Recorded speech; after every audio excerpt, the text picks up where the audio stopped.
দেশের চাবি আপনার হাতে এই স্লোগান সামনে রেখে সারা দেশে ঘুরছে 10টি ভোটের গাড়ি। লক্ষ্য গণভোট ও সংসদ নির্বাচন সম্পর্কে ভোটারদের সচেতন করা। তবে মাঠ পর্যায়ের বাস্তবতায় উঠছে প্রশ্ন, এই প্রচারণা কি আদৌ কার্যকর হচ্ছে? নতুন ব্লেন্ডে আরো রিচ অ্যারোমায় সেলন ফ্যামিলি ব্লেন্ড টে। কুমিল্লা টাউন হল মাঠে ভোটের গাড়ি।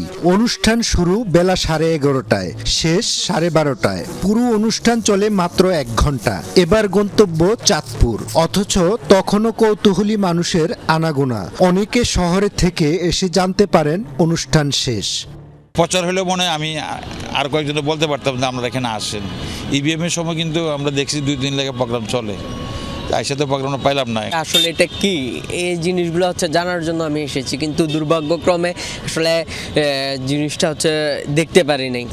নির্বাচন কমিশনের উদ্যোগে এই প্রচারণার মূল উদ্দেশ্য ভোটাধিকার, ব্যালটের ব্যবহার এবং গণভোট সম্পর্কে সচেতনতা তৈরি। কিন্তু সীমিত সময়ের কারণে জেলার বড় অংশের মানুষই থাকছেন এর বাইরে। যারা উপস্থিত, কি শিখলেন তারা? গাড়ি থেকে আপাতত আমি কিভাবে গণভোটের আমার মতামতের একটা সুযোগ পেয়েছি। আমি কিভাবে আমার একটা মতামত আমি দিতে পেরেছি যে আমি কিভাবে সামনে রাষ্ট্রকে কি করা যায়। ভোট দেওয়ার নিয়ম, গণভোট 2026 জাতীয় সংসদ, দেশের চাবি আমার হাতে। আমি ভোট দিলে দেশ সুন্দর হবে। আমার ভোটের মাধ্যমে দেশের সব। বিশেষজ্ঞদের মতে গণতন্ত্র শক্তিশালী করতে সচেতনতা কর্মসূচি জরুরি, তবে তা হতে হবে অন্তর্ভুক্তিমূলক ও পর্যাপ্ত সময় নিয়ে।